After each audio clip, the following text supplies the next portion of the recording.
I'm almost at a loss for words, and I know that it's supposed to be a testimonial, and I'm supposed to be articulate and whatnot, but it will, if you let it, it will change your soul.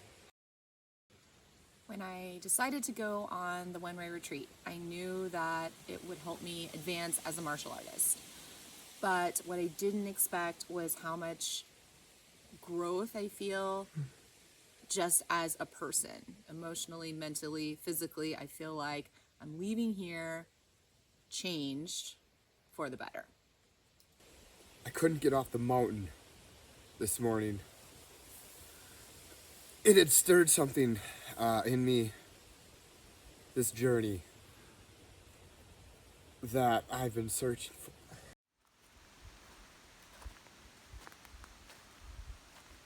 I knew going into this it was going to be challenging. I knew, I was going to get hit with a lot of information in a very short period of time. I did not realize how transformative it was going to be. I don't see how anyone can do this and walk away being the same person. I'm a better martial artist. I'm more committed. I'm stronger. I have more confidence. But also, there's more depth to it. And it'll take a while even to process all of the change and growth. But it's much, much deeper than I expected. Coming into this, I really thought, when you said martial arts, I viewed it as, martial arts was just like a genre name that you put on something, but I thought it was, you're a Taekwondo practicer or a Muay Thai practicer, or you focus on Brazilian Jiu-Jitsu.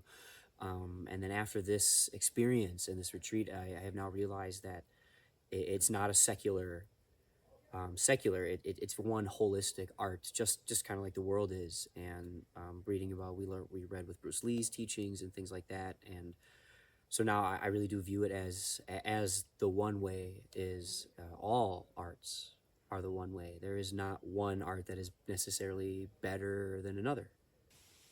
When I started doing martial arts 2 years ago, I started doing it for my kids. And slowly, as I've been progressing through the ranks, it's been becoming more a personal journey for me. And I feel like that was just locked in here at the retreat. I am 100% now on my own journey, even though it may be alongside my kids. But now it's mine. Now I own it. Now it's my journey to black belt. I expected it to be a challenge.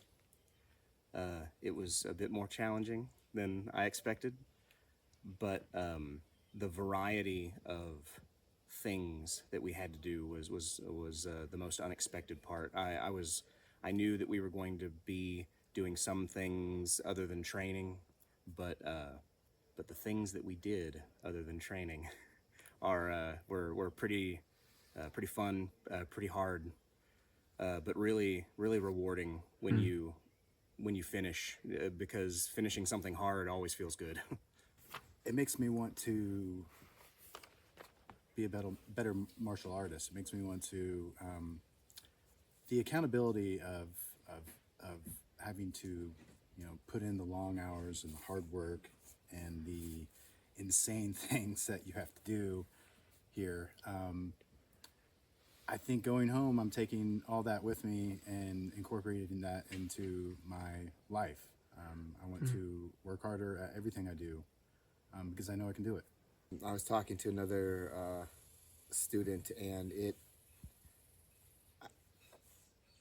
it's surpassed everything that what I had expected. It's almost impossible as a first year person to really understand what it was going to be like. I had likened it to, seeing as I'm from Wisconsin, I was like, Grandmaster Olds has a little house in the mountain with a training.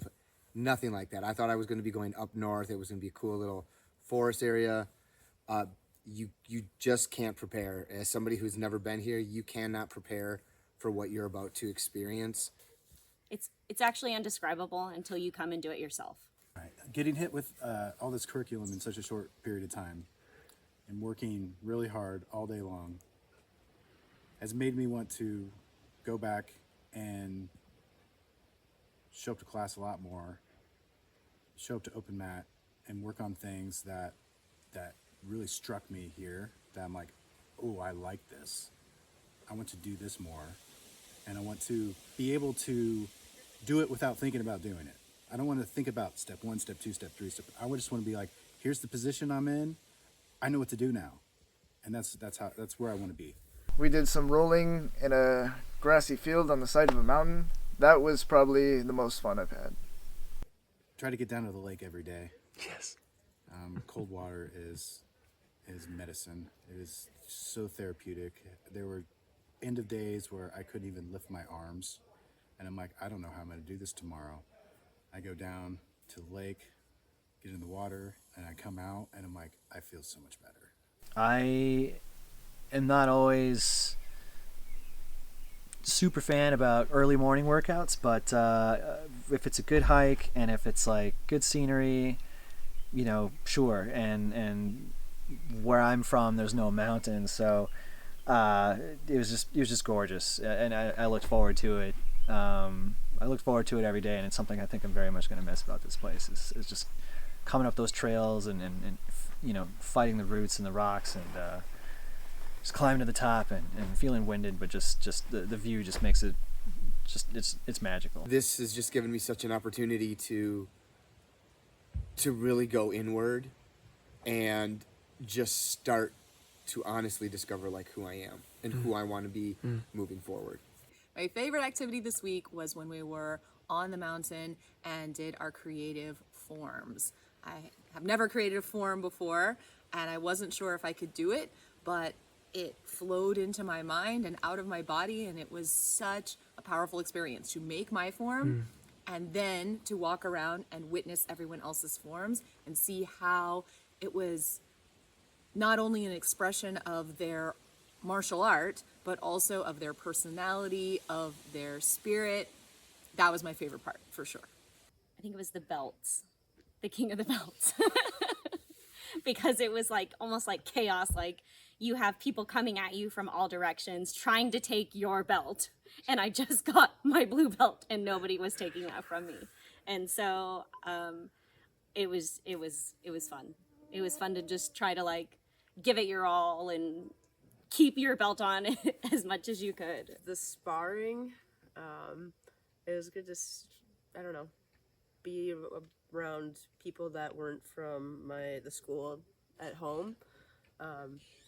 And I guess just seeing other people's techniques and styles, and then some of the fun challenges. The game challenge in the morning, where we were doing like slap hands, and it was challenging because like it was I didn't know what to expect. It was something that we had never done, and so it brought in a whole nother aspect, even though like, you know, there are, you know, strengths and weaknesses. Like the slap game, I got that in the bag, no problem, but like rolling without my hands, that's really difficult. That's so hard. I think my expectations 100% were fulfilled, and when I came into this, the only expectation I had was that I was going to be extremely challenged, broken down physically and mentally to the point where I was going to be able to build myself back up better than I was when I came, and that absolutely happened. And that was the only expectation I came in with. Honestly, I really enjoyed having Master Kofish here, sharing us some of his karate, just showing us how he does blocks, how he does his forms, and just learning that, it opened my eyes. It's like, you know, here's something that I might have been once told before, way back when, and it's just hearing that reinforcement now. It really feels good. I guess the piece of advice for the mountain itself, for being up here, is to take those moments, even though your body's tired, even though your mind and spirit and emotions are drained at some points, to pick your head up from this position where you're trudging along the trail back to the cabin, stop, take a breath, look around, and enjoy that moment. right there. Prepare for the unknown. You don't know what you'll face. Sort of the Boy Scout mentality of be prepared, be ready for light and dark and rain and mud and whatever might be thrown at you through the environment or whatever.